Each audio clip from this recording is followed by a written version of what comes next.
April 25, 1951, near the Imjin River, Korea. Fusilier Derek Kinne of the Royal Northumberland Fusiliers gripped his rifle as bugles blared through the darkness.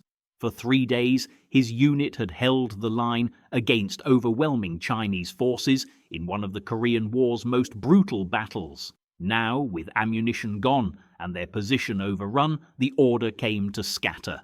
As Kinne tried to break out, a bayonet tore into his leg and a rifle butt slammed into his head. The world went black. When consciousness returned, pain screamed from his thigh where the blade had torn through muscle. Blood soaked his trousers. Chinese soldiers surrounded him, shouting in Mandarin, their weapons trained on his chest. His rifle was gone. His helmet was gone. He was 22 years old and now property of the Chinese People's Volunteer Army.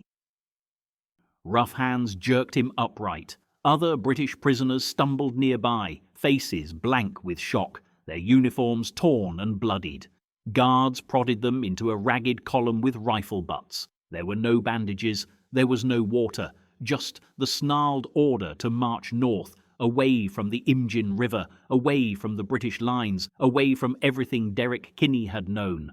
The forced march lasted 6 days. Kinne's leg throbbed with each agonizing step, the wound festering in the oppressive spring heat. He watched the unforgiving Korean landscape scroll by, steep, pine-stubbled hills and barren valleys.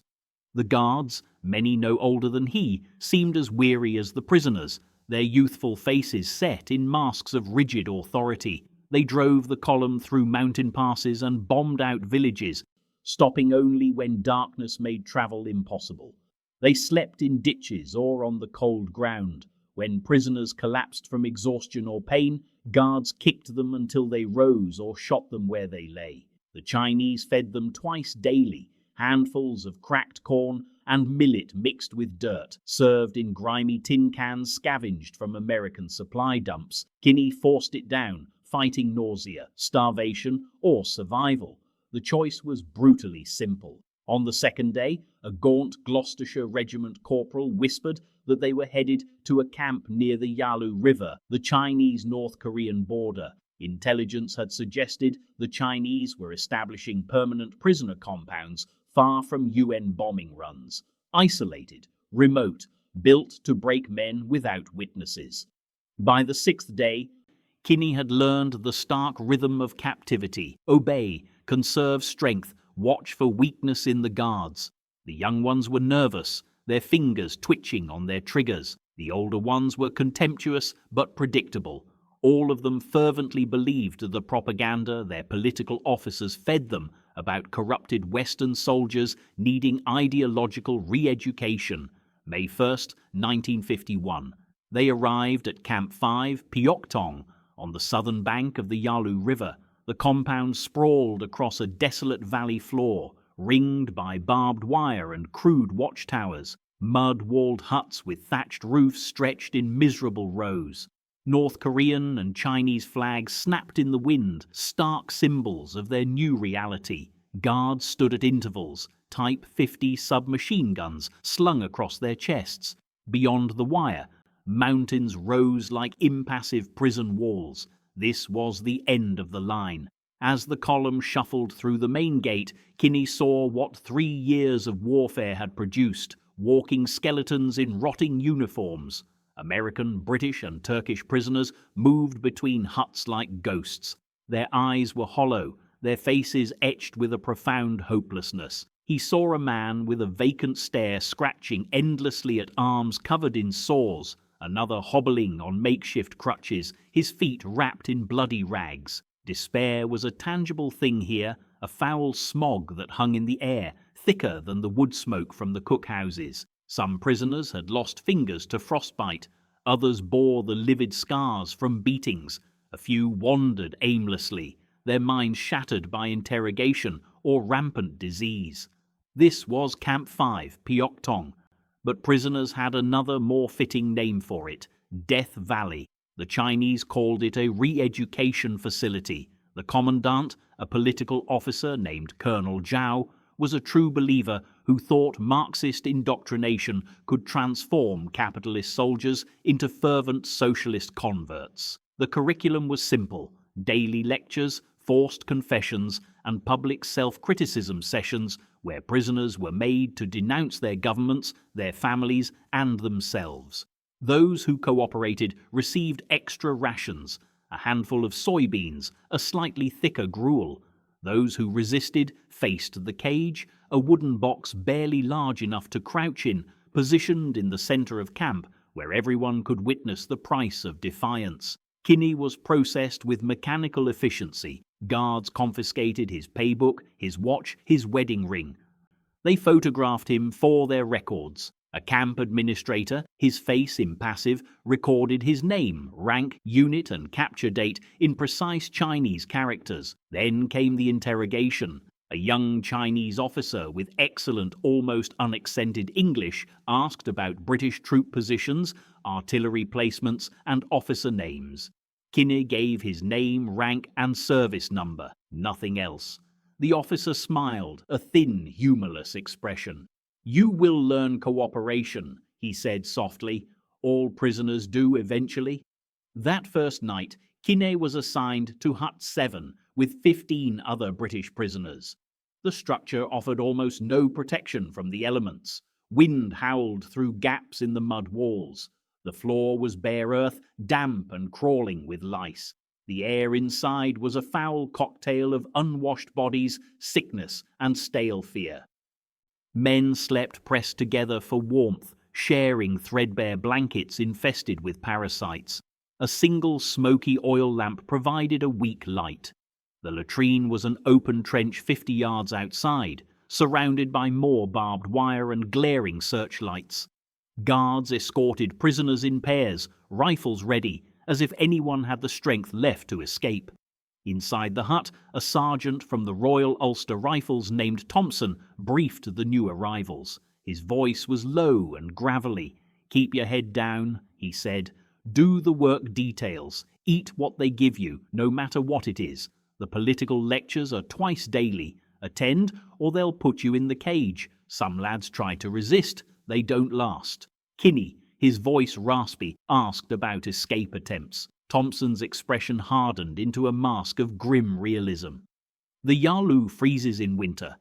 2 Americans tried to cross last December. Guards found them halfway across the ice, shot them, and left the bodies out there as a warning. In summer, the rivers are kilometer wide and patrolled constantly. Beyond that, you're in Manchuria.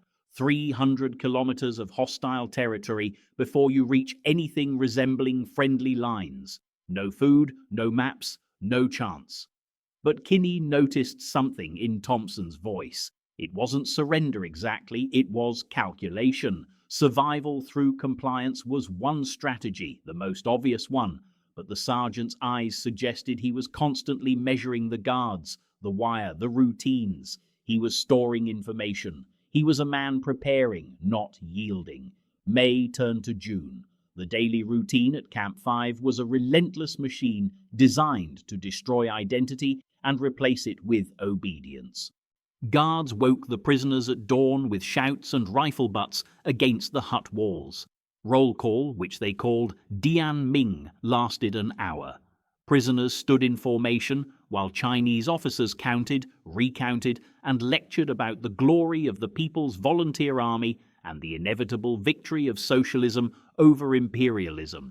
After roll call came breakfast, a thin rice gruel with occasional fragments of rotted vegetables floating in the murky liquid. Sometimes fish heads floated in the broth, eyes staring blankly up at the men. Prisoners ate with their hands or with crude wooden spoons carved from scavenged lumber.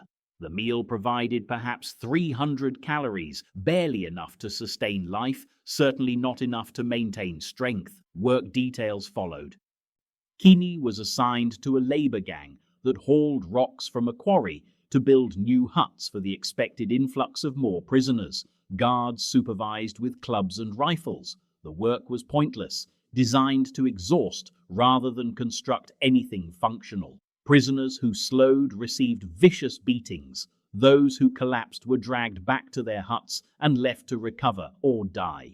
Midday brought the first political lecture. A Chinese instructor named Li, a man whose fanaticism burned in his eyes, led the sessions in crude but effective English. He spoke of American imperialism, British colonialism, and the inherent righteousness of the Korean people's struggle. Prisoners were required to sit cross-legged on the cold ground and listen.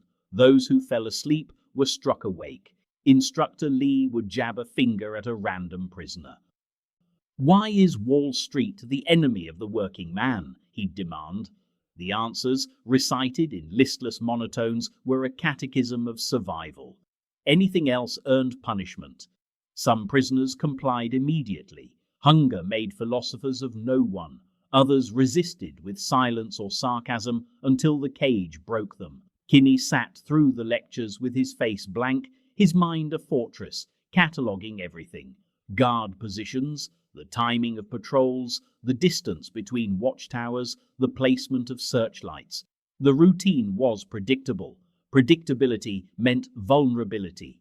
Afternoon brought more labor or the dreaded medical call, where a Chinese doctor with minimal training dispensed aspirin for everything from dysentery to pneumonia. Prisoners with serious injuries or illnesses were left in their huts to survive or not. The Chinese had neither the resources nor the inclination to provide proper care. The evening meal was identical to breakfast, more gruel, more gnawing hunger. After dinner came the second political lecture, followed by self-criticism sessions where prisoners were expected to confess their crimes against the Korean people. A stubborn Turkish soldier named Mehmet refused to participate for 2 weeks. Guards dragged him to the cage, locked him inside, and left him for 5 days. When they released him, he could no longer stand without assistance. He attended every session after that, repeating whatever words Li demanded. But Derek Kinne noticed something the Chinese instructors had not anticipated. The lectures revealed the psychology of the captors. Li and the other political officers genuinely believed in the superiority of their system. They thought of themselves as educators, not torturers. This belief made them predictable. They punished overt resistance with brutality, but rewarded superficial compliance. A prisoner who repeated slogans without conviction received the same meager rations as one who truly believed. The Chinese could not distinguish performance from conversion. That was their weakness. Kinne began to perform. He attended lectures without complaint. He repeated the required phrases during self-criticism. He bowed his head when guards passed. He volunteered for the harshest work details. To the instructors, he appeared to be a model of cooperation. But in his hut at night, he whispered with Thompson and a few others who still had fight in them. They shared information, cryptic observations about guard schedules, the location of tools that might be used as weapons, and the weak points in the perimeter wire. The Chinese had built Camp 5 to break men through ideology and isolation. They believed resistance was a product of false consciousness that re-education could cure. But Derek Kinne understood something his captors did not. Defiance was not an ideology. It was an identity, and he had no intention of surrendering his. By mid-June, Kinne had identified the camp's unique vulnerability. The Chinese were so confident in their re-education program that they relied more on psychological control than on overwhelming physical security. Guards were fewer than at comparable camps. The wire was single-strand in places. Patrols followed fatally predictable patterns. The Chinese believed compliant prisoners did not need maximum security. One evening, as the long arms of the searchlights swept the compound, Kinne sat with Thompson and 2 battle-hardened Americans who had been captured at Chosin Reservoir. They spoke in whispers, their voices barely audible over the whistling wind. "They think we're broken," Thompson breathed, his eyes glinting in the dark. "That's when we move." Kinne felt a new strength, not in his protesting leg, which still ached with every step, but in the cold clarity of his purpose. He had survived the Imjin River. He had survived the march. He had survived the lectures, the gruel, and the lice. They had taken his weapon, his freedom, and his dignity, believing that suffering would produce surrender. They were wrong. It had forged resolve. The Chinese had intended to re-educate a soldier. Instead, they had created an insurgent, and they had no idea what was coming. Chapter 2. The first morning begins at 04:30 hours, with whistles shrieking through the darkness. Kinne jerks awake on the frozen mud floor of the crude shack, his body already screaming from a single night on bare earth. Around him, 40 men scramble to their feet in the blackness, coughing, groaning, some not moving at all. The temperature inside the hut hovers just above freezing. Outside, it plunges to 20 below. The door crashes open. 2 Chinese instructors enter, their quilted uniforms immaculate against the prisoners' rags. Stand for roll call. They carry no weapons, only notebooks and propaganda pamphlets. Their stated methodology was to be educators, not jailers, a transparent fiction. Men who fail to attend lectures receive no food. Men who question the instruction disappear into the punishment cells carved into the hillside. Kinne shuffles into formation outside with the others. The compound stretches across a shallow valley between steep ridges. The Yalu River, a frozen ribbon of white beyond the wire. Crude huts identical to his own cluster in rows, each housing 40 to 50 prisoners. No roll call number is assigned. Instead, each man must shout his name and nationality, then add, "I am grateful for the lenient treatment of the Chinese people's volunteers." The first time Kinne speaks these words, they taste like poison. By the third morning, they become mechanical sounds his mouth makes to survive. The instructor conducting roll call is Comrade Wang. He walks down the formation with his notebook, recording attendance but also studying faces. When he reaches Private Henderson, a young soldier from the Gloucestershire Regiment, Wang stops. Henderson is shaking violently, his eyes unfocused. "This man is sick," Wang announces. "He will receive medical care after he attends morning study session." Henderson collapses during the 2-hour lecture that follows. Wang steps over him without pausing his discourse on American imperialism. Work detail begins at 0800 hours. Kinne is assigned to the wood-gathering crew, a cruel task given the complete deforestation surrounding the camp. 20 men march 2 miles up the frozen valley under the supervision of Comrade Liu, an instructor who carries a whistle instead of a rifle. The work itself is backbreaking, uprooting frozen stumps, hauling dead branches down icy slopes, carrying loads that would challenge well-fed men. Kinne and the others are burning more calories than they consume. The mathematics of starvation is simple and merciless, but Kinne notices something during that first week of wood detail.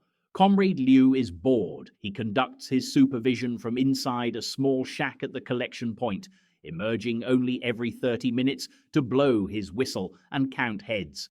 Between these checks, the prisoners work unwatched. Without conscious thought, his mind began cataloguing the information the way a soldier maps terrain. The daily food arrives at 1200 hours and again at 1800 hours. The meals are identical. A tin cup of watery millet soup with occasional fragments of turnip.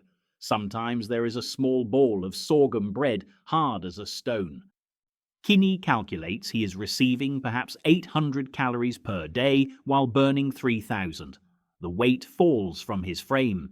By the second week, his ribs stand out like barrel staves. His wedding ring spins loose on his finger. He takes it off and hides it in the hem of his tattered uniform jacket, sewing the cloth closed with a thread pulled from his blanket. The progressive prisoners eat better. This is not hidden. It is advertised. Men who volunteer to write confessions of war crimes, who denounce their own governments in study sessions, who copy out communist literature for propaganda purposes, these men receive extra rations. Eggs, pork, rice instead of millet. Kinne watches one sergeant from the Royal Ulster Rifles trade his integrity for protein. The man stands during evening study session and recites a prepared statement about British atrocities in Korea. His voice shakes, but the words keep coming. 3 days later, Kinne sees him eating fish. The sergeant cannot meet anyone's eyes. By the 3rd week, Kinne has learned the rhythm of Camp 5, morning roll call and 2-hour study session, 4 hours of work detail, afternoon roll call and 2-hour study session, evening meal and 2 more hours of compulsory political education. Lights out at 2100 hours, whistle at 0430, repeat. The only variation is Sunday, when work detail is replaced with an all-day study session focused on self-criticism and group confession, where men denounced each other's reactionary thoughts to help comrades achieve enlightenment, as the instructors put it. The death rate accelerates as December deepens into January. Dysentery ravages the camp, turning the primitive latrines into killing grounds. Men squat in the frozen trenches 20-30 times per day until their bodies are empty husks. Pneumonia takes others. Kinne listens to them drowning in their own lungs in the darkness, the wet rattle of breathing that suddenly stops. Each morning brings new corpses. The Chinese photograph these dead men, posing them for propaganda shots, claiming they died of wounds from capitalist bombing rather than deliberate neglect. But Kinne also begins to notice who survives. In his hut, there is a stocky Welsh Fusilier named Davies, who speaks some Mandarin learned from a missionary father. Davies translates scraps of conversation between instructors, learning that extra food shipments arrive on Thursdays, that certain guards are more amenable to trading cigarettes for favors, that the punishment cells flood during thaws. Information becomes currency more valuable than food. There is also an older soldier, a Second World War veteran named Thornton, who teaches younger men how to insulate shelves with pine needles, fashion mittens from rags, and prevent frostbite by checking each other's extremities daily. Thornton never speaks during study sessions, never volunteers for anything, but never openly defies the instructors either.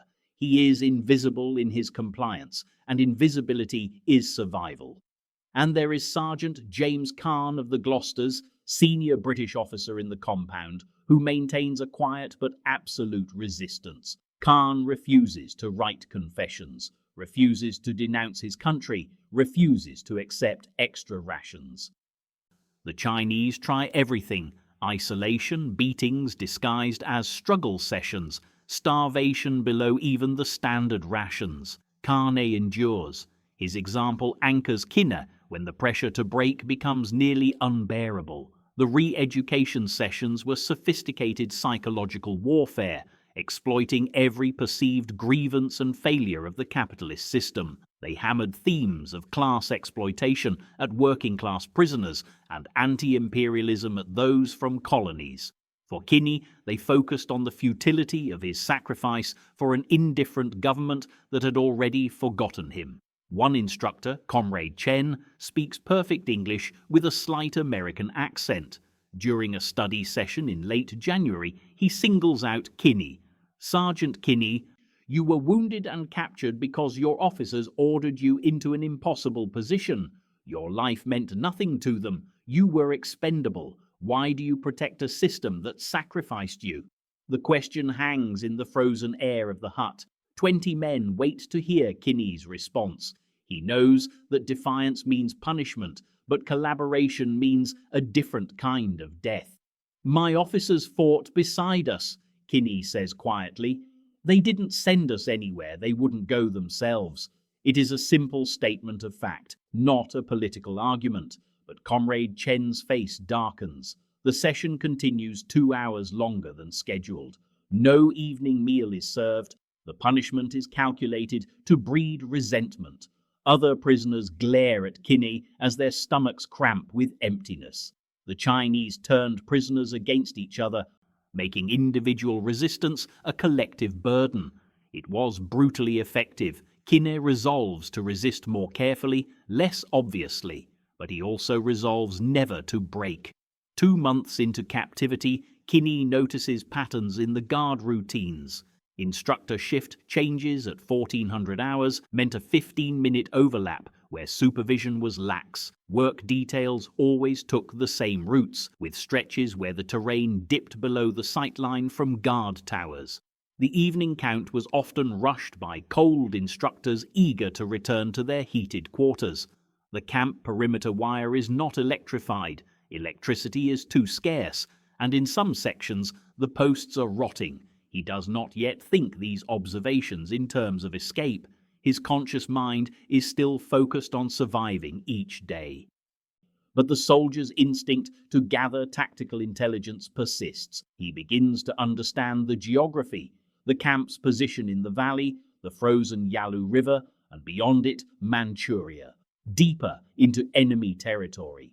Any escape would have to be south, through hundreds of miles of hostile North Korea, where a white face meant instant recapture. It seems impossible. It is impossible. Kinne knows this, yet he keeps noticing details. In late February, something shifts. Private Henderson, the young soldier who collapsed during the first roll call, dies in the night. Kinne helps carry his body to the collection point where corpses are stacked like cordwood. Henderson's face is peaceful, almost relieved. He weighed perhaps 80 pounds at death, down from 160 at capture.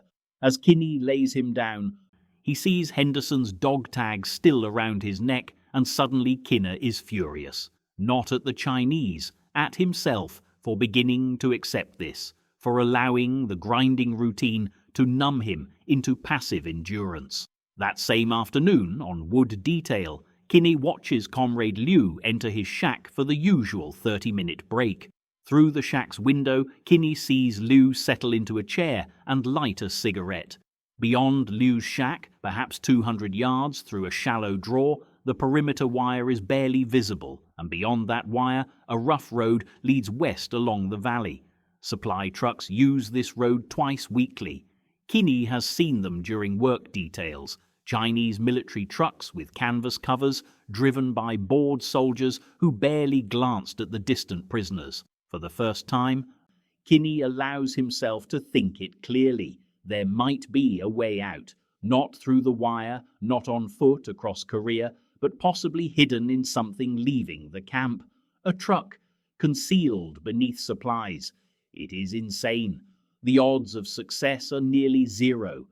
But the alternative is to remain in Camp 5 until dysentery or pneumonia or starvation claims him, or until the re-education finally breaks his mind and he becomes one of the hollow-eyed progressives eating fish and denouncing freedom. The fury from Henderson's death crystallizes into determination. Kinne will not die here. He will not break here. He will defy these instructors who transformed imprisonment into a systematic assault on identity. The method of defiance is beginning to take shape in his mind. Built from 2 months of observations he did not realize he was making. The trucks, the gaps in supervision, the routine so predictable it has become a weakness. He does not share these thoughts with anyone, not yet. But as he shoulders his load of frozen wood and begins the trudge back to camp, Sergeant Derek Kinne is no longer simply surviving, he is planning. The transformation from prisoner to escaper has begun. Chapter 3, March 1952, Camp 5, North Korea. The lecture hall stank of unwashed bodies and coal smoke. Sergeant Derek Kinne sat rigid on the frozen floor, his breath forming clouds in the -20 air. The Chinese instructor, political officer Chen, paced before the assembled prisoners, his voice rising with theatrical certainty. American imperialists drop bombs containing plague-infected fleas, Chen declared, holding up what appeared to be laboratory photographs. Your own commanders commit genocide against innocent Korean people. Kinne's jaw tightened. He'd heard this propaganda recycled for weeks, but then he saw Private Collins, a 21-year-old from Manchester who arrived at Camp 5 weighing perhaps 90 pounds, slowly nodding, not in defiance, not in mockery, in defeated agreement. Collins's eyes were empty. The kid was gone. The Chinese had won. Something detonated inside Kinne's chest. Not anger, worse, recognition. He was watching a British soldier's mind surrender, the last resistance crumble into compliance.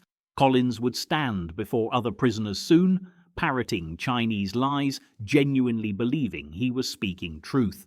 Kinne had survived capture at the Imjin River in April 1951, enduring 11 months of starvation, beatings, and psychological assault. He'd watched stronger men than himself break, but this was different.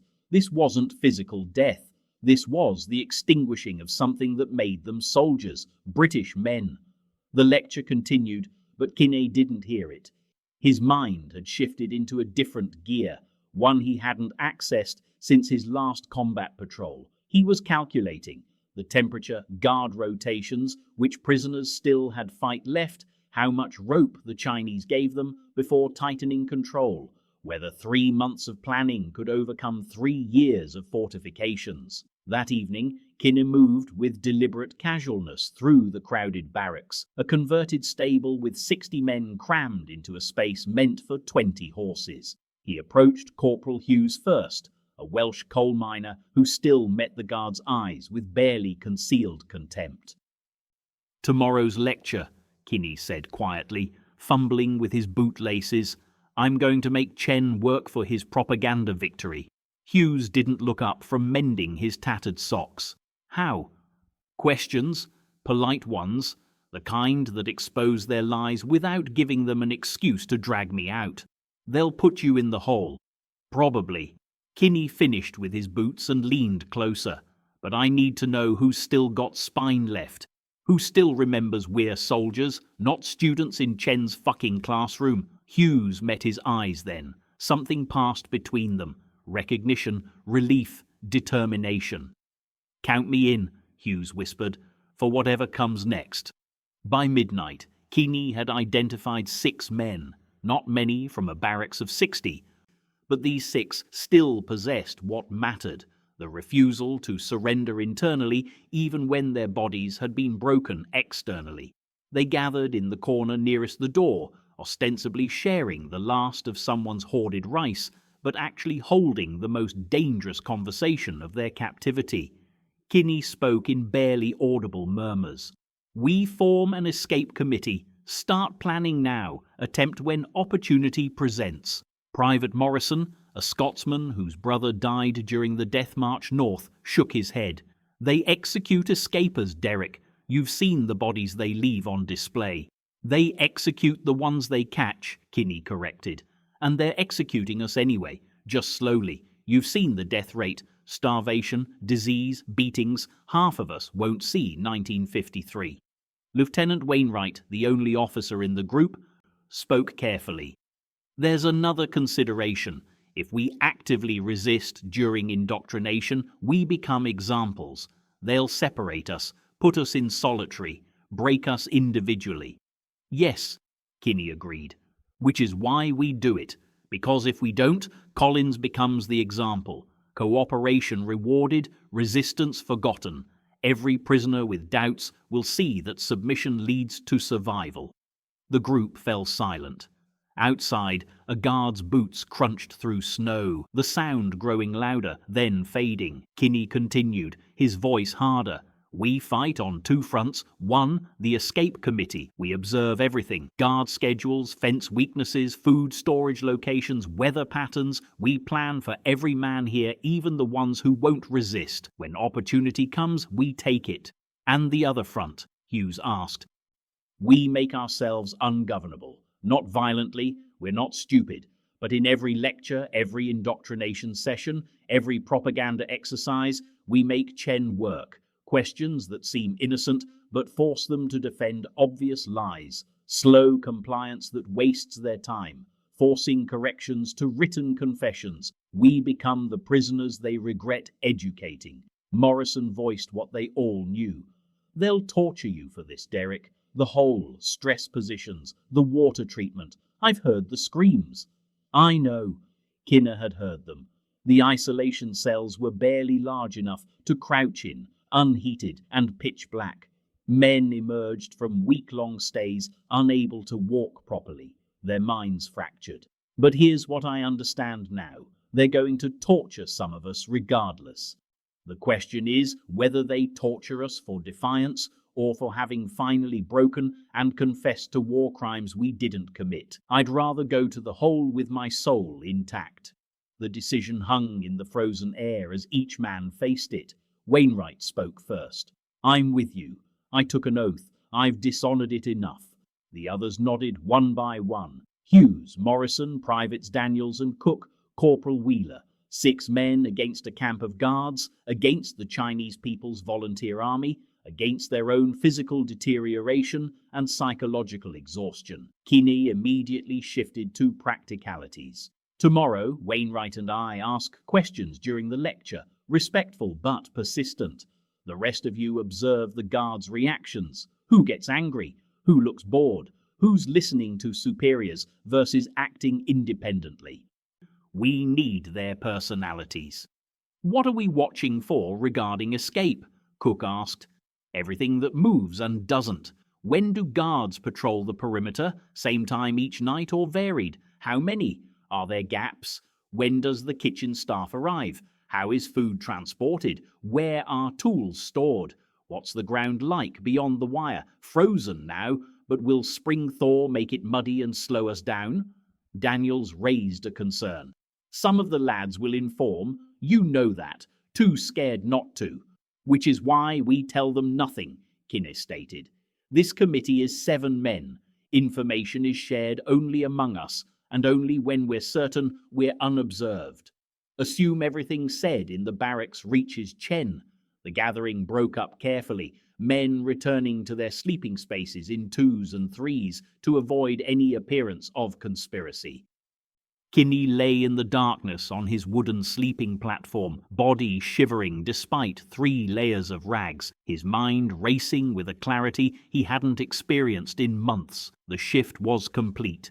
He was no longer enduring captivity, he was actively fighting it. His brain, dormant through months of mere survival, now catalogued details with tactical precision.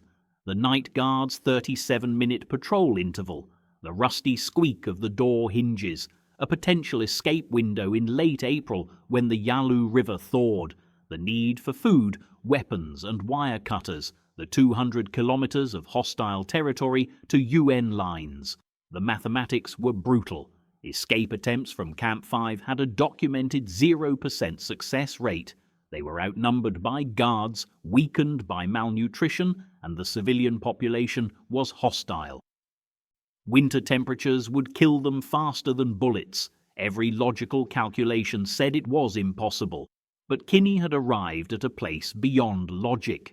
Staying meant watching British soldiers become propaganda tools, parroting lies, confessing to fabricated crimes, and betraying everything he'd sworn to defend.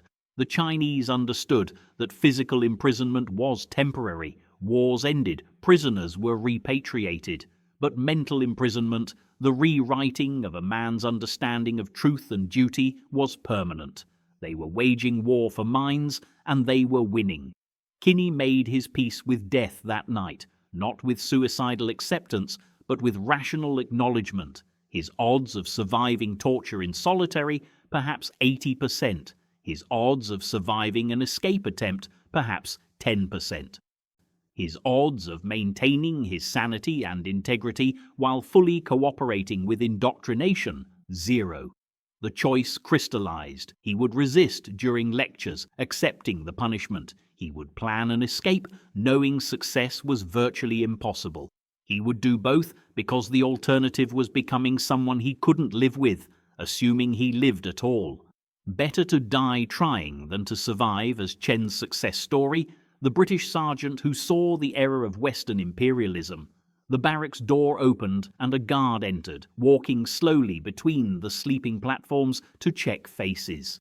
Kinne kept his breathing steady, his eyes closed but not squeezed shut. The guard's footsteps paused near his platform, then moved on. When the door closed again, Kinne's eyes opened to stare at the ceiling beams, barely visible in the darkness.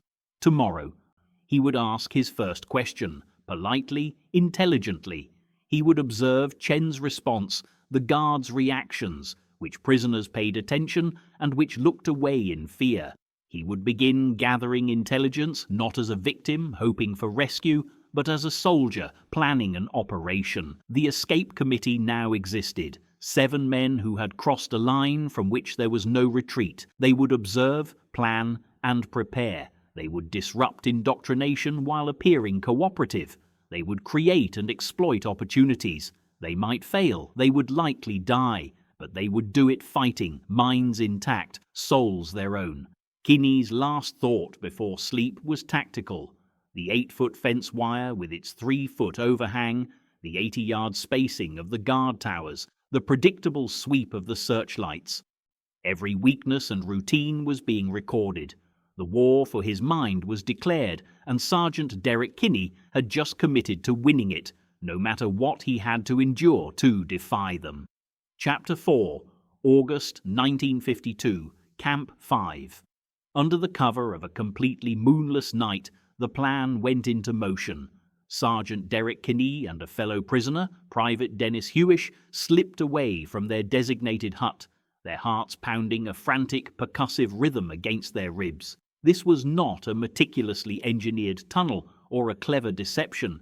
It was a desperate, audacious dash for freedom, an act of raw courage against impossible odds. For weeks they had meticulously studied guard patrol patterns, noted every weakness in the perimeter fence, and systematically saved minuscule portions of their starvation rations. Armed with nothing more than a crudely made wire cutter and the sheer, indomitable will to be free, they began their crawl through the cold, unforgiving dirt towards the fence. Every rustle of leaves in the distant woods, every shout from a guard across the compound sent a jolt of ice water through their veins. This was far more than a simple escape. It was an act of open rebellion against the psychological prison they inhabited as much as the physical one. As they neared the wire, Kinne was acutely aware that if they were caught, the punishment would be unimaginable, a descent into a suffering he couldn't even fathom. But the alternative, a slow, grinding spiritual death inside the camp, was no longer an option he could tolerate. The decision had crystallized 3 weeks earlier, during another degrading interrogation session where his captors relentlessly demanded he confess to germ warfare crimes Britain had never committed. The absurdity and the humiliation of the demand broke something within him.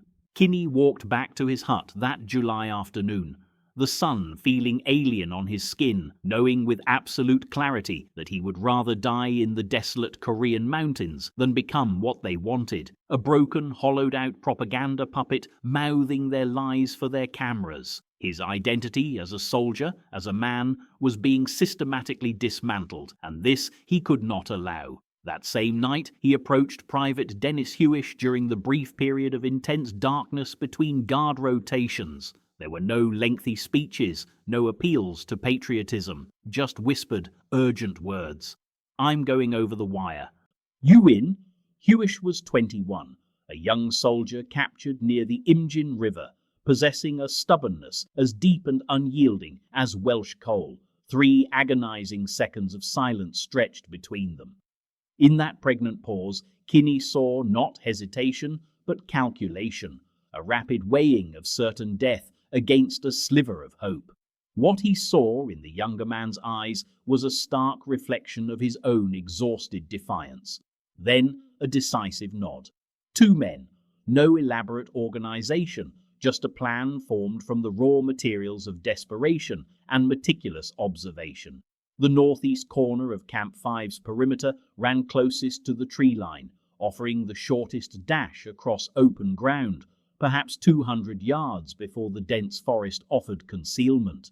The wire itself was a formidable obstacle, doubled, with 2 parallel fences separated by 10 feet of cleared, raked earth.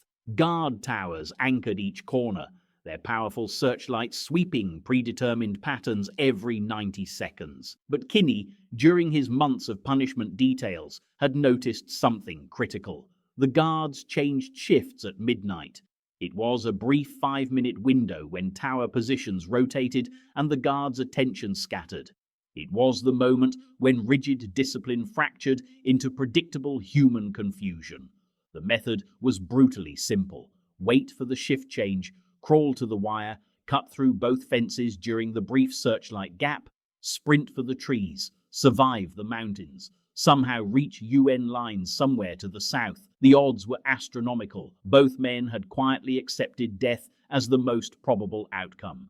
The resources they needed were minimal, but seemed nearly impossible to acquire. Wire cutters, food for at least 3 days, and warmer clothing than the thin cotton prison uniforms that offered no protection against the elements.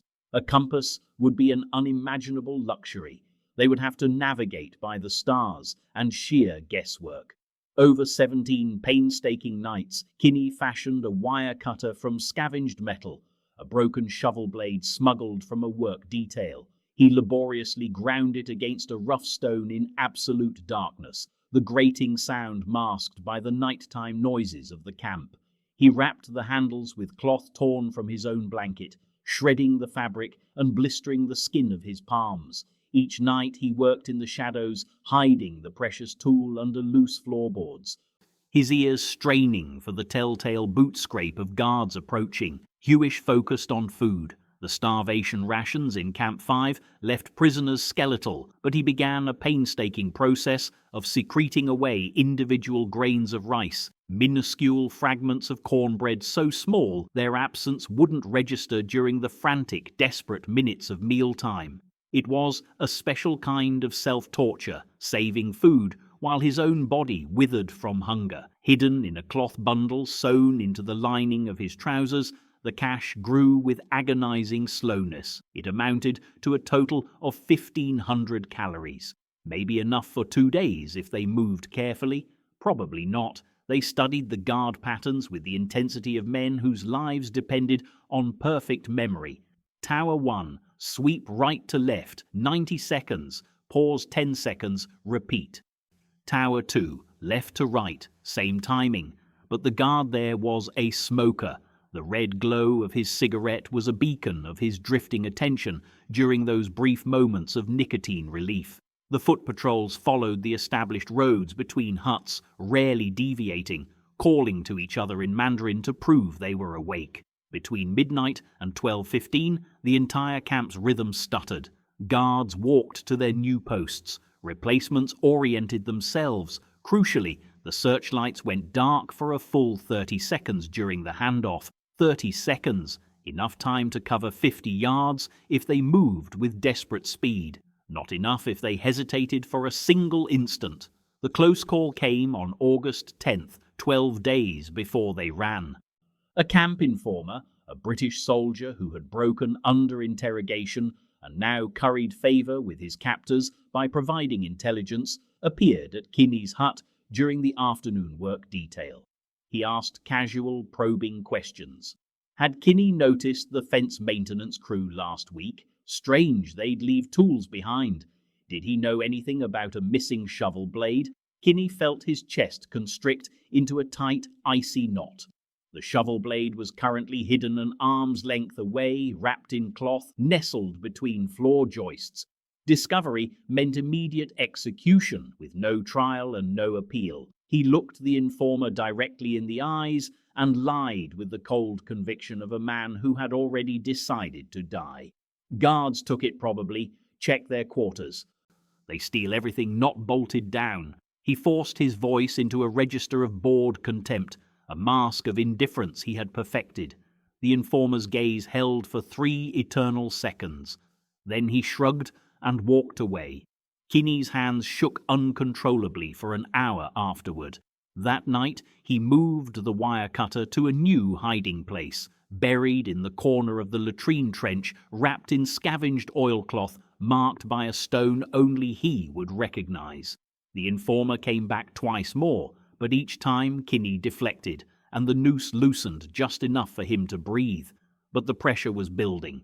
Other prisoners grew suspicious of his and Hewish's whispered conversations. Some offered silent support, an understanding nod, a few extra grains of rice slipped into a bowl. Others watched with jealous fear. terrified that a failed escape attempt would bring brutal reprisals against everyone. Kinne understood both reactions. He'd seen collective punishment before, but staying meant surrender, and surrender meant becoming something he could no longer recognize in any mirror. They chose August 22nd because the moon phase offered maximum darkness, and intelligence from new prisoners suggested a major camp inspection was scheduled for the following week.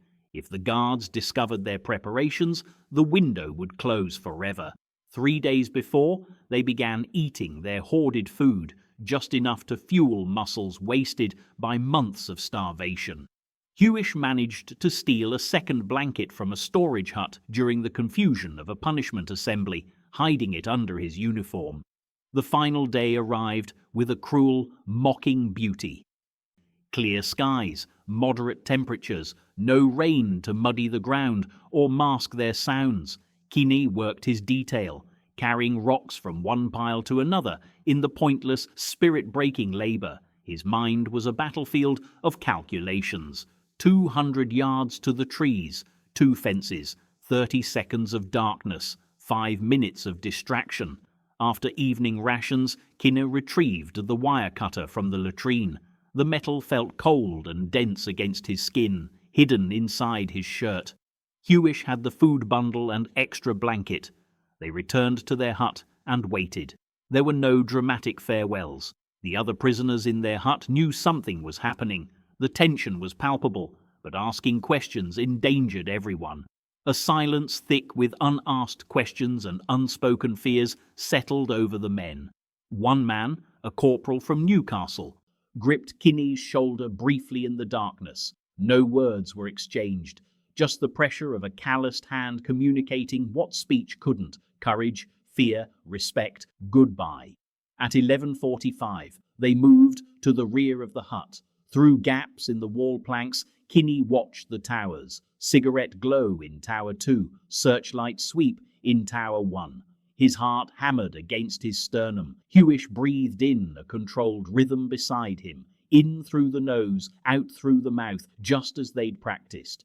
Adrenaline sang through Kinne's veins, sharpening every sense. Midnight came. The guard change bell rang. Voices called out in Mandarin. Tower 1's searchlight went dark. Tower 2's followed. Now! They slipped through the hut's rear gap, dropping to their bellies on the cold, unforgiving earth, which smelled of dust and decay. They crawled, not rushed but controlled. 30 yards, 50. The fence materialized from the darkness. Kinne's fingers found the wire, double strands woven tight. The wire cutter felt flimsy and inadequate. Hewish positioned himself as lookout. Kinne positioned the cutter on the bottom strand and squeezed. Metal bit metal. The crisp snap seemed impossibly loud. He froze, listened, no alarm. He cut again. Each severed strand released tension with a soft ping. Sweat ran down his spine. His hands ached. Behind him, Hewish hissed, "Light!" Tower 1's searchlight flickered back to life. They pressed flat against the earth, Kinne's face in the dirt. The beam passed over them. Darkness returned. Kinne resumed cutting. 6 strands, 7. He squeezed through the gap, cloth tearing on wire points. The 10-foot gap between fences was smooth. Raked earth. Hewish followed with their supplies. The second fence waited. Kinne's hands were bleeding now, the cutter slick. He wiped his palms and started again. The cutter's blade began to slip, dulled by the thick wire. He adjusted his grip, squeezed harder. Snap, snap. The hole opened. Through it, the tree line stood black against a slightly lighter sky. 170 yards away, the final strand separated. Hewish went first, then Kinne, abandoning the cutter. Evidence. It didn't matter. He was through. They stood together for one heartbeat, muscles tensed. Behind them, Camp 5. Ahead, mountains, enemy territory, and freedom. The searchlight from Tower 1 began its sweep back. In seconds, the gap would be illuminated. Discovery was imminent. "Run!" Kinne breathed. They ran. Not the sprint of healthy men, but the desperate, lurching scramble of starved bodies fueled by pure adrenaline. Kinne's legs screamed, his lungs burned. 50 yards, 100. Behind them, a shout pierced the night, sharp, questioning. Then a second, laced with alarm. The searchlight found the fence gap. Sirens screamed. Rifle shots cracked, muzzle flashes lighting up the darkness. Rounds snapped through the air around them. Hewish stumbled. Kinne grabbed his arm, hauling him forward. "Don't stop!" The trees were so close. More shots. The earth exploded in puffs where bullets struck. A round tore past Kinne's head, close enough to feel the air move. His vision tunneled to the black wall of the forest. 20 yards, 10. They hit the tree line at full speed, branches whipping their faces. Kinne crashed through undergrowth, Hewish right behind him. Behind them, the entire camp erupted.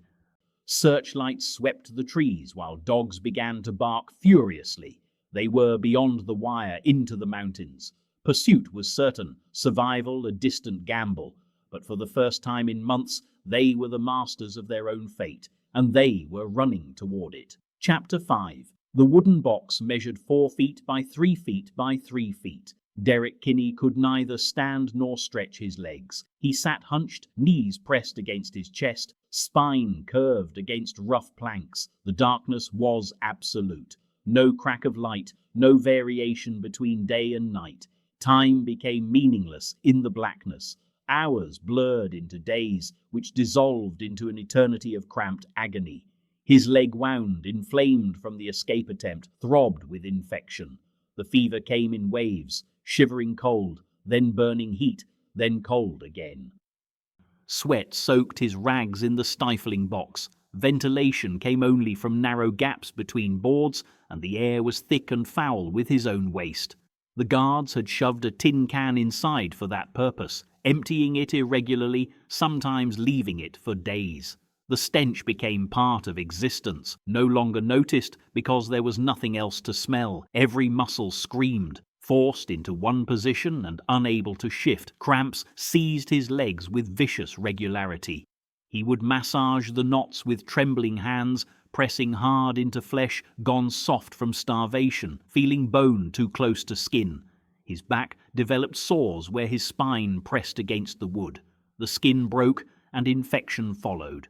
The fever climbed higher. In delirium, he heard voices, his mother calling from the kitchen of their Norfolk home, his sergeant major from basic training barking orders, fellow prisoners whispering encouragement through walls that didn't exist. He knew they were hallucinations, knew the fever was cooking his brain in the lightless oven, but the voices felt real enough to answer, and he talked back, arguing with phantoms. He told them he wouldn't break, wouldn't give the Chinese the satisfaction. His voice came out cracked, throat raw from dehydration. His single daily cup of water barely wet his mouth. Food was a handful of millet, sometimes mixed with dirt, sometimes with insects, always inadequate. He ate everything. He picked out the weevils and ate them too. Protein was protein. Survival was survival. The interrogations came at random intervals. Guards dragged him from the box into blinding daylight. His eyes couldn't adjust. Everything was white and painful. They propped him in a chair, his legs too weak to stand, and the instructor would begin again. Sign the confession. Admit you were a war criminal. Denounce American imperialism. Condemn British colonialism. Acknowledge the People's Volunteer Army's righteousness. Same questions, same demands, same refusal from Kinne's split lips. Name, rank, and number. Nothing more. The instructor's fury was predictable. Fists to the face, boots to the ribs, rifle butts to the shoulders. Kinne's body was so broken that new pain barely registered differently from the old. Everything hurt. What difference did fresh bruises make? They would beat him until he passed out, or until they grew tired. Then back into the box, back into darkness, back into the cramped hell meant to destroy his mind. But his mind refused destruction. In the darkness, Kinne travelled. He walked the fields of Norfolk, feeling spring grass under bare feet. He sat in his grandmother's parlour, tasting her scones with jam and clotted cream. He remembered every girl he'd ever kissed, every pint he'd drunk, Every football match he'd watched, memory became refuge. The past became more real than the present, because the present was only pain and darkness and the stench of his own decay. The future was uncertain, but the past was his. They couldn't take his memories. They couldn't confiscate his thoughts. They couldn't steal who he was before capture. He clung to that person, holding tight to the Derek Kinne who had joined the Royal Northumberland Fusiliers with pride, who had fought in Korea believing in something larger than himself, who had refused to collaborate even when collaboration meant survival. That man still existed, imprisoned in ruined flesh, trapped in a wooden box, but still himself, still free in the only way that truly mattered. The Chinese instructors gathered in the main administrative building at Camp 5, studying the problem of Sergeant Derek Kinne with frustration. 3 months in the punishment box, 3 months of beatings, starvation, darkness, and isolation. 3 months of interrogations that yielded nothing but the stubborn repetition of name, rank, and number. The senior instructor, a political officer named Chen, slammed his fist on the desk. Other prisoners had broken in days under such treatment. The strongest had lasted perhaps 2 weeks before signing confessions, making broadcasts, and cooperating to end the suffering. But this British sergeant persisted in a defiance that made no rational sense. His body was failing. Medical reports indicated severe malnutrition, infected wounds, probable pneumonia, and advancing dysentery. The man should be dead. He should have welcomed confession as a release from agony. Instead, he clung to resistance with a manic determination that undermined the camp's entire re-education program. Chen paced the room, considering his options. Execute Kinne as an example, possible, but martyrdom might inspire other prisoners rather than intimidate them. Release him back to the general population, unthinkable. His return would demonstrate that resistance was survivable, that the punishment box could be endured. Every prisoner would see defiance didn't end in death or surrender. The re-education program's credibility would crumble. So Kinne had to break. He had to be seen to break, had to confess publicly and thoroughly enough that every prisoner in Camp 5 understood the futility of resistance. Chen reviewed the interrogation transcripts again. Kinne's responses never varied, never showed weakness or wavering. Just those same words repeated through split lips and broken teeth. The man's psychological profile made no sense. Most prisoners eventually sought an end to suffering, accepted that confession was merely words, that survival justified the temporary shame. But Kinne seemed genuinely to believe that maintaining his silence mattered more than his own life. The guards responsible for Kinne's punishment detail reported increasing difficulties. The prisoner could barely walk when removed from the box. He couldn't stand without support. He vomited what little food he was given. Fever burned constantly. Yet when asked the questions, when offered mercy for cooperation, he refused. One guard suggested the approach had failed, that different methods could be attempted. Chen dismissed the idea. To change tactics now would be an admission of defeat. The punishment box had broken dozens of men. It would break this British sergeant too. It simply required more time, more pressure, more systematic degradation. Chen ordered the food ration reduced further, the water ration cut by half. Beatings were to be administered twice daily, rather than only during interrogations. The box temperature was to be increased by covering it with tarps to trap heat inside. Kinne would break. Physics demanded it. The human body and mind had limits. Those limits would be found and exceeded. What Chen couldn't understand, despite all his political training and experience, was that Derek Kinne had already found those limits and made peace with them. Inside the box, as the temperature climbed to levels that made breathing difficult, as dehydration shriveled his tongue and cracked his lips until they bled constantly, as dysentery emptied his bowels until there was nothing left to expel but blood-streaked water, Kinne had accepted death. He had looked it full in the face and made his choice. He would die, probably soon, probably in this box, in this darkness, in this agony. But he would die as himself, a British NCO who kept faith with his oath, his comrades, and his own sense of honor. The Chinese wanted confession. They wanted propaganda. They wanted to use him as a weapon against his own side. To give them that would be to die as someone else, to become the broken thing they demanded.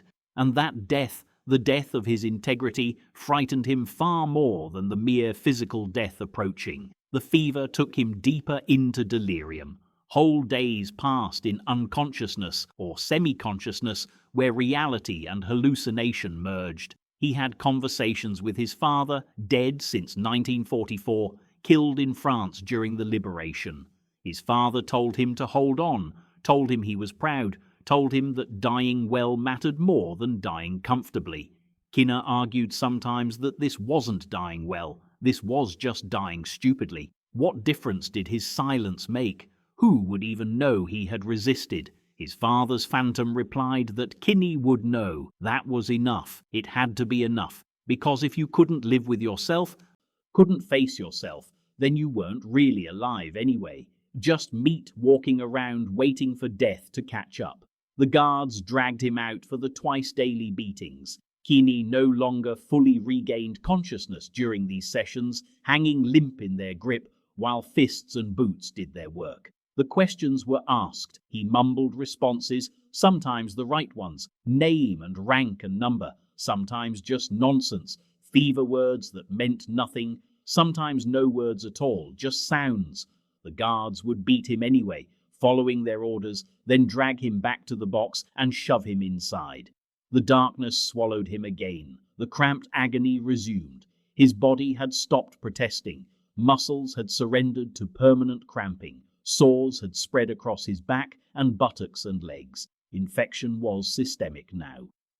He could feel it in his blood, a thick poison moving through his veins, making his heart labor, making each breath a conscious effort.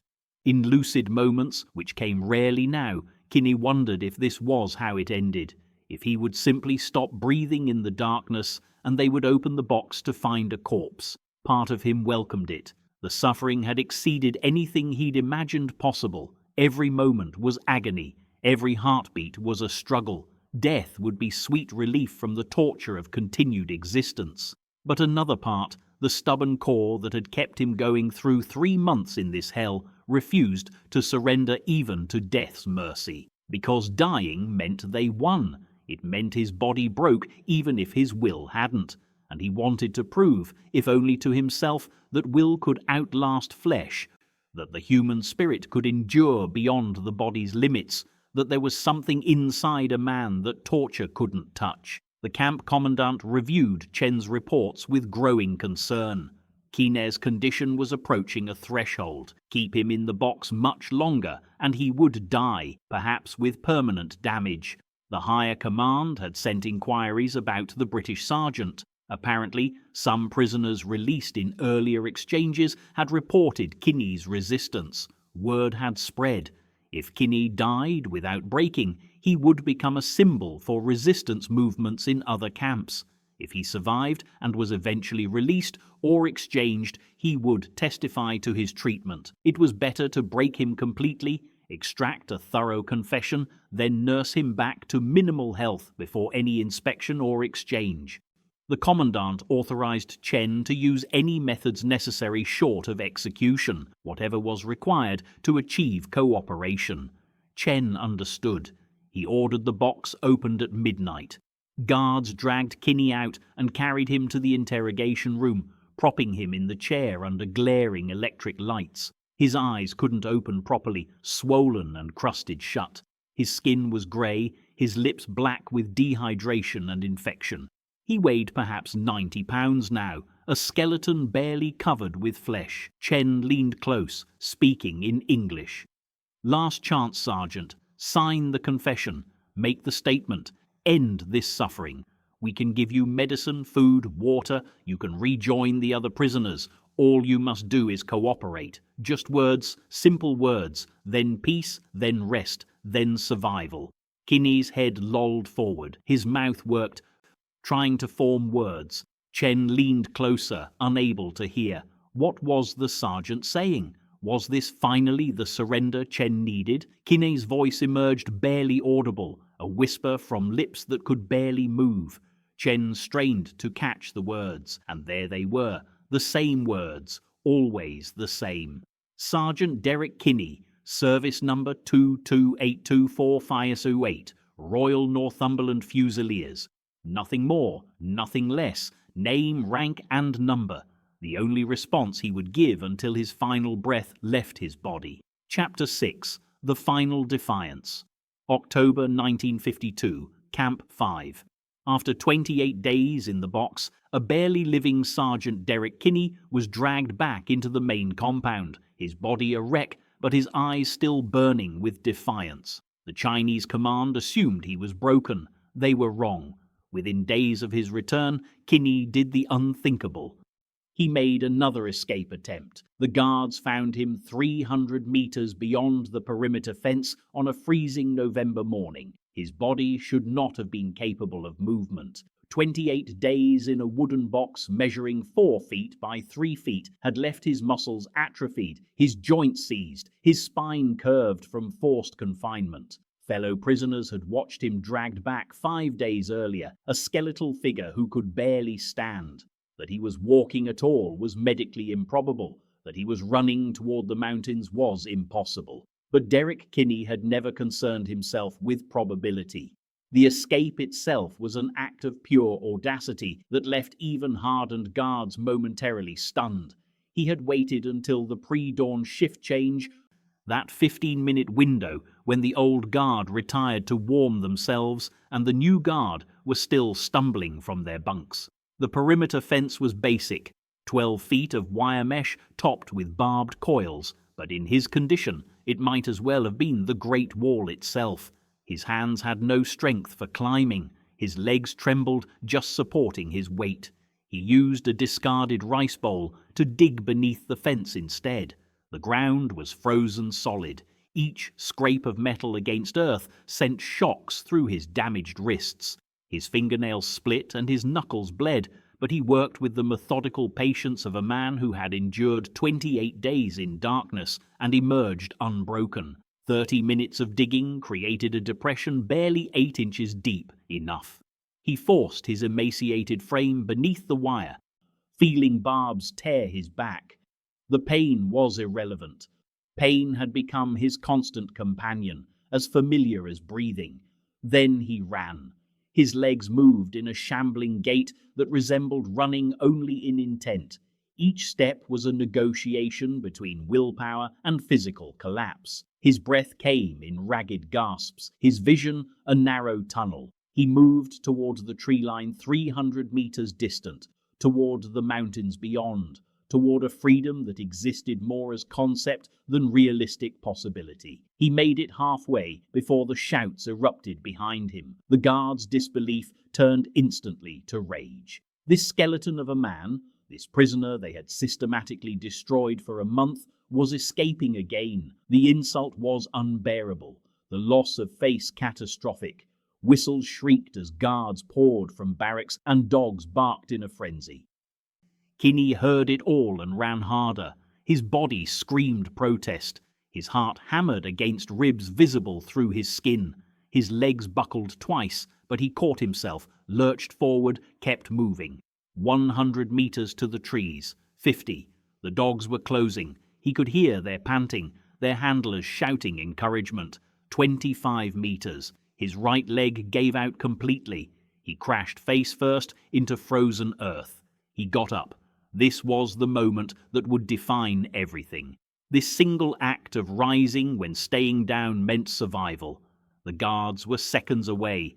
The dogs would reach him first, tear into his flesh, and drag him down. Standing meant more punishment. Torture escalated beyond anything yet endured, and probable death. Derek Kinne stood anyway. He took 3 more steps before they brought him down. Not the dogs. The guards denied them that satisfaction. 6 men swarmed him, fists and rifle butts raining down with fury born of humiliation. They beat him there in the dirt, surrounded by other prisoners forced to witness from the compound. They beat him until the commandant himself arrived and ordered them to stop. Not out of mercy. The commandant had other plans. They dragged Kinne to the punishment block, his broken body leaving a trail of blood in the snow. Inside waited the camp's blacksmith with handcuffs forged from iron bars. These were not standard restraints, but medieval instruments of torture, each cuff weighing 3 pounds and connected by a chain so short his wrists were forced together at his navel. They locked them on his raw, damaged wrists with grim efficiency. Then came the standing pole. It was an 8-foot wooden post driven deep into the concrete floor of the punishment cell. They chained the handcuffs to a ring mounted 4 feet high, forcing Kinne's arms straight down and his back into an agonizing angle. His feet barely touched the floor. All his weight now hung from wrists already destroyed by weeks of torture. "You will stand until you sign," the commandant said through an interpreter, "or until you die. I care nothing which." The door slammed shut. For the first 3 days, Kinne remained conscious through sheer spite. His legs trembled with exhaustion. His wrists screamed as the iron cut deeper with each slight movement. His back muscles spasmed in constant agony, but he remained upright, locked to that pole, refusing to collapse. On the 4th day, his legs gave out completely. The full weight of his body hung from the handcuffs, the iron bit through skin to bone. His shoulders dislocated with audible pops. He screamed then, a raw animal sound that echoed through the punishment block and reached to the main compound, where prisoners stopped their labor and bowed their heads. The guards rushed in, not to help, but to beat him upright again. They struck his legs with bamboo rods until the pain forced him to stand. The moment his shoulders took pressure off the cuffs, the joints relocated with grinding agony. He stood again, swaying, barely conscious. The guards left. Within hours, his legs buckled again. The cycle repeated. For 3 weeks, Derek Kinne hung from that pole. They brought him no food, only water poured directly into his mouth. His weight dropped below 90 pounds. His wrists became infected, swelling around the iron until the cuffs disappeared into putrid flesh. His mind began fragmenting from sleep deprivation and constant pain. He hallucinated his wife's voice, saw his childhood home in the shadows, and felt his father's hand on his shoulder, steadying him. But he did not sign. Every 3 days, the commandant returned with the confession. It was a document stating that Derek Kinne admitted to war crimes, condemned British imperialism, and embraced the righteousness of the Chinese Communist cause. A signature would end the suffering. It would mean food, medical care, and removal from this medieval torture. "I am Sergeant Derek Kinne, British Army Service Number 2282591, he whispered through split lips. "I have committed no crimes. I will sign nothing." The commandant's face darkened with each refusal. This was no longer about propaganda. This was about breaking a man who refused to acknowledge he could be broken. The commandant increased the beatings. Guards took shifts, striking Kinne's legs whenever he collapsed, forcing him upright again and again until his screams became hoarse whispers. On the 18th day, a guard entered the cell at midnight with express orders to beat Kinne until bones broke. He raised his club. Kinne, barely conscious, lifted his head and smiled. "You'll have to kill me," Kinne whispered, "and then you've lost anyway." The guard hesitated. In that skeletal figure hanging from iron chains, in those eyes still burning with defiance, despite weeks of torture designed to destroy the human spirit, he saw something that terrified him. He saw a will that could not be broken by any physical means. A man who had transformed survival into victory simply by refusing to surrender his dignity. The guard lowered his club and left. Word of Kinne's resistance spread through Camp 5 like wildfire. Prisoners who had signed confessions felt shame burning through them. Prisoners considering collaboration found new strength. The interrogators noticed the change immediately as cooperation decreased and defiance increased. All because one British sergeant refused to break. The Chinese command faced an impossible situation. Killing Kinne would make him a martyr. Releasing him would admit defeat. Continuing the torture was achieving nothing except inspiring other prisoners to resist. On the 21st day, they unhooked the chains. Kinne collapsed immediately, his destroyed legs unable to support even his skeletal weight. Guards carried him to the camp hospital, where Chinese doctors examined him with something approaching awe. His wrists were gangrenous, his shoulders were permanently damaged, and his body was shutting down from starvation and infection. Any normal man would have died days earlier. Derek Kinne was not a normal man. Over the following weeks, he received minimal medical care, enough to prevent death, but nothing approaching actual treatment. His wrists were bandaged, but not properly cleaned. He was fed thin rice gruel. The Chinese command wanted him alive but weak, unable to inspire further resistance. They failed to account for the power of his presence. Even bedridden, barely able to move, Kinne became the spiritual center of Camp 5's resistance. Prisoners found excuses to pass by the hospital, where he would whisper encouragement through the window. "Don't sign. They can't break what you won't surrender. Hold on." His words carried weight earned through suffering. Men who heard them found strength they didn't know they possessed. The interrogators tried one final time. They brought the confession to his hospital bed, explaining that cooperation would mean proper medical care, repatriation, freedom. All he needed to do was sign. Kinne looked at the document, then at the interrogator, and smiled through the pain consuming his body. "I've already won," he said quietly. "Every day I wake up without having betrayed myself or my country is another victory. You can kill me, but you cannot defeat me. There is nothing you can take that I haven't already freely given to something greater than myself." The interrogator left without another word.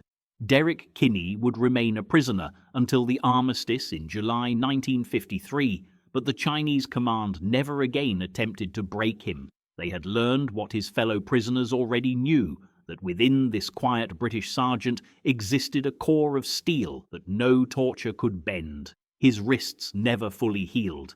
The scars from the handcuffs remained visible decades later. His shoulders carried permanent damage that caused pain for the rest of his life. But when fellow prisoners saw his ravaged body still animated by unbroken spirit, they understood that survival itself could be an act of resistance. Derek Kinne had proven something the Chinese command could not comprehend. They could cage his body. They could torture him. They could starve him, beat him, and chain him to poles until his flesh tore and his bones broke. But his will, his fundamental sense of self and duty, remained absolutely free. They never touched that. They never could. When the armistice was signed on July 27, 1953, Sergeant Derek Kinne was repatriated weeks later. He weighed 92 pounds, could barely walk, and his wrists were still infected, requiring multiple surgeries. But he walked across that line on his own feet, head held high, his eyes still burning with the defiance that had sustained him for 2 years. The medical staff who received him were shocked by his physical condition. Intelligence officers who debriefed him were awed by his resistance. Kinne himself seemed almost unconcerned with the praise. "I did what any soldier should do," he said quietly. "I refused to let them win." The real victory, he knew, was not in the statistics of survival or the documentation of torture. It was in the simple fact that after everything they had done to break him, Derek Kinne remained Derek Kinne. They had caged a British sergeant. They released the same British sergeant, unbowed and unbroken. His survival was his statement. His defiance was his triumph. And the scars he carried would bear witness to a truth the Chinese command could never accept, that the human spirit, properly hardened, cannot be broken by any force on earth. It can only be destroyed, and even in destruction, it can claim victory. What followed, the decorations, the testimonies, the slow acknowledgement of what one man's refusal to break had meant for every prisoner who witnessed it, would take decades to be fully recognized, but the story of his legacy and remembrance still waited to be told. Chapter 7, August 1953. When Sergeant Derek Kinne was repatriated after the Korean War armistice, the men carrying him off the ship were shocked by his skeletal frame, a testament to 18 months of torture. His spirit, however, was intact. A medical officer recorded his weight at just 93 pounds, down from 165. Frostbite had claimed 3 toes, his back scarred from beatings. While a psychiatric evaluation noted nightmares, it concluded his mental faculties were sharp. What doctors couldn't quantify, intelligence debriefers recognized. Kinne's defiance was unbroken. He returned with detailed observations of Chinese and North Korean interrogation, camp locations, and psychological warfare. His 6-week debriefing provided names of collaborators, descriptions of guards, and documentation of war crimes that later surfaced in declassified reports. The George Cross announcement came in November 1954. The citation in the London Gazette was unusually detailed, describing his repeated escape attempts, refusal to join indoctrination sessions despite beatings, organization of prisoner resistance, and maintenance of military discipline under brutal conditions. What it couldn't convey was the price. Reunited with family, Kinne flinched at sudden sounds, ate quickly, and slept fitfully. His sister Mary recalled he never spoke of the camp, but she often heard him shouting in his sleep. The George Cross brought prestige and a pension increase, but not peace. After a brief return to military service, Kinne was discharged in 1956. He became a factory supervisor, married, had 2 children, and lived an outwardly ordinary life. The extraordinary part remained inside. The forgetting happened systematically. Kinne's full debriefing was classified secret by the War Office, remaining so until 1995. Intelligence services valued his observations on communist interrogation, the combination of deprivation, isolation, and ideological pressure, but operational security demanded silence. While American POW stories gained publicity, particularly over collaborators, British experiences were handled more quietly. The Army kept lessons internal, turning Kinne's case into a classified training document for military intelligence. His name stayed largely unknown. Despite a public George Cross citation, few newspapers covered it. Korea was becoming the forgotten war, overshadowed by World War II. Resistance stories like Kinne's didn't fit the narrative of brainwashing and broken men. Within military circles, the remembering was meticulous. The Joint Services Interrogation Wing incorporated Kinne's case into its curriculum by 1955. His techniques for mental discipline in isolation, counting, reciting poetry, creating mental construction projects became teaching points. His strategy of small acts of defiance to preserve dignity, like refusing to bow to guards or maintaining military courtesy, formed the basis for resistance doctrine. Instructors studied how he withstood techniques that broke others.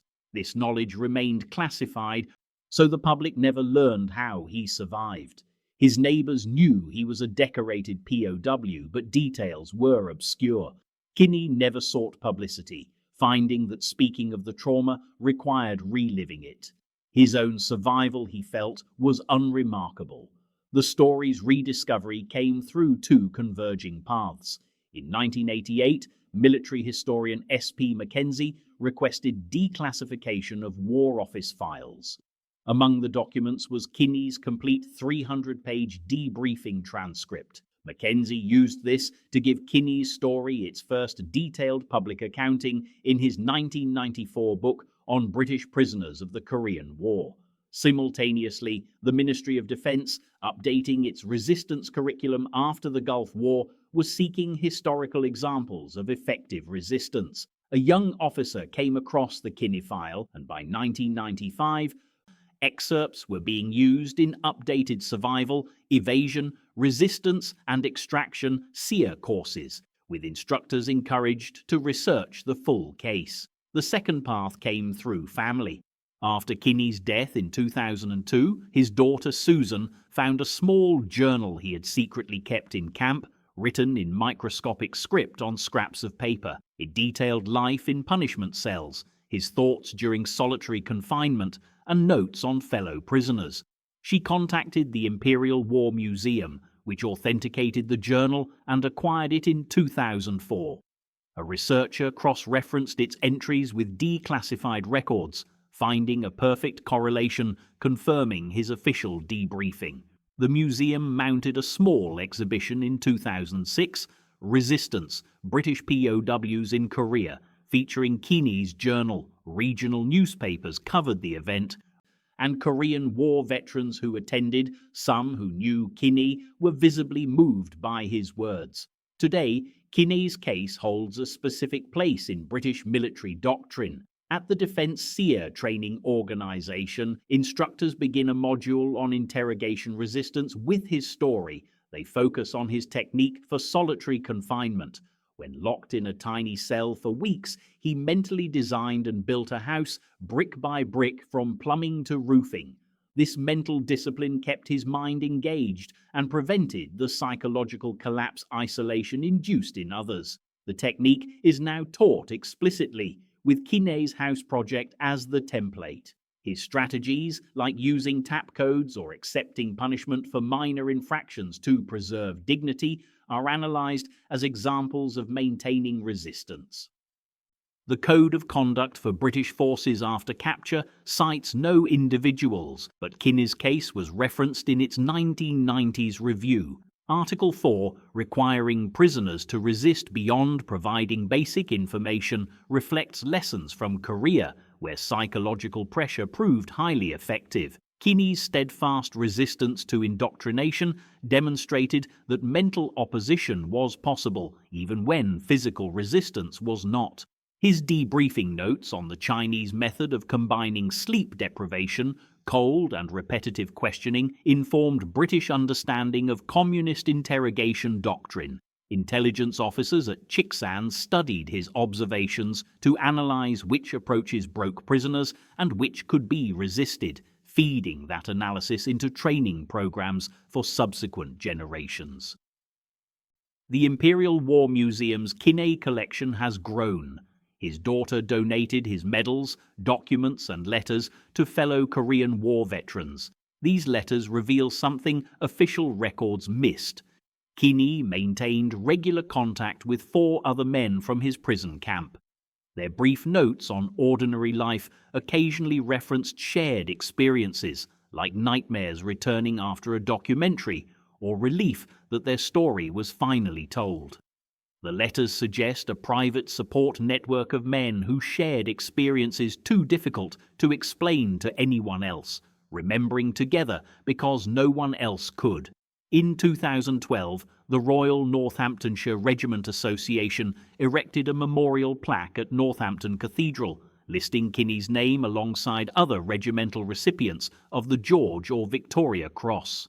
The ceremony gathered historians, SEER instructors and veterans.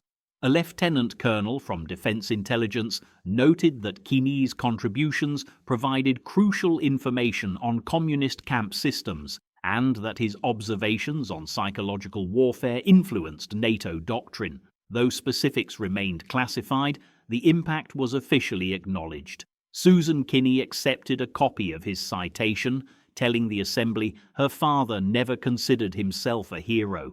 He had simply refused to be broken. That sustained refusal was his resistance. The forgetting and remembering of Derek Kinne's story reflects a broader pattern with Korean War POWs. Unlike World War II's legendary escape stories, Korea produced quieter heroes whose stories remained largely within military institutions. The war ended ambiguously, and its POWs returned to nations eager to move on. Men who resisted effectively, like Kinne, didn't fit the dominant narrative of brainwashing that framed public discussion of Korean War captivity. Kinne's example contradicted the idea that modern psychological warfare made resistance impossible, proving a prisoner could withstand techniques designed to destroy identity. This lesson was more useful to militaries than to a public processing of frustrating war.